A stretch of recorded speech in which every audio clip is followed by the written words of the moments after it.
আমরা অবশ্যই গণভোট আগে চাচ্ছি। আমরা নভেম্বরে গণভোট করার জন্য আমরা বলে আসছি। আমরা মনে করি যে একই দিন যদি হয় তাহলে রিফর্মসের যে ইস্যুটি এটা একেবারেই মাইনর হয়ে যাবে, অনির্য হয়ে যাবে, কারণ প্রত্যেকের অ্যাটেনশন থাকবে তার দলের প্রতীক দলের লোকদেরকে নিয়ে নির্বাচনের কনসার্ন থাকার।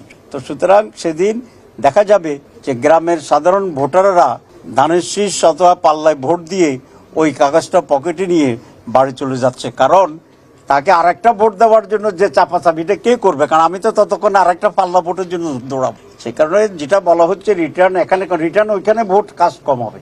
আলাদা যদি হয় মানুষ এটা রিটার্ন করবে এবং সংস্কার চায় দেশের মানুষ, সুতরাং সে সংস্কারের জন্য আসবে।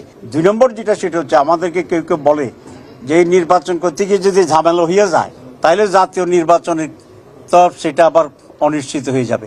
তো এই নির্বাচনে যদি ঝামেলা হয় তো এটা তো আমরা আগে একটু বুঝলাম, বরং ভালো যে নির্বাচন আপনি ঝামেলাটা সহ যদি জাতীয় নির্বাচনে যান, ওইটাতে যদি ঝামেলা হইয়া যায় তাহলে দাম সালা দুইটাই চলে যাবে।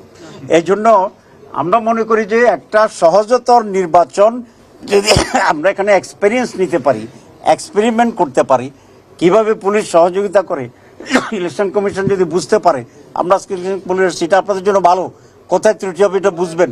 আমরা অবশ্যই গণভোট আগে চাচ্ছি। আমরা নভেম্বরে গণভোট করার জন্য আমরা বলে আসছি। এটা আসলে আমাদের অতীতে অনেকগুলো গণভোট হয়েছে, this is nothing new in Bangladesh, এবং সেখানে দেখা গেছে যে 21 দিনের ব্যবধানেও গণভোট হয়েছে এবং বাল হয়েছে, 17 দিনেও হয়েছে। তো এখন তো আমরা এক মাস আছে বলছেন, 1 মাস 10 দিনও দেওয়া যাবে। সুতরাং ইনস্ট্যান্স ইজ দেয়ার যে আপনি 17 দিনে 21 দিনে গণভোট করা যায়, কারণ এখানে তো বিরাট কোনো মার্কার বিষয় নাই, এখানে সমস্ত মানুষকে ইনভলভ করার কিছু নেই।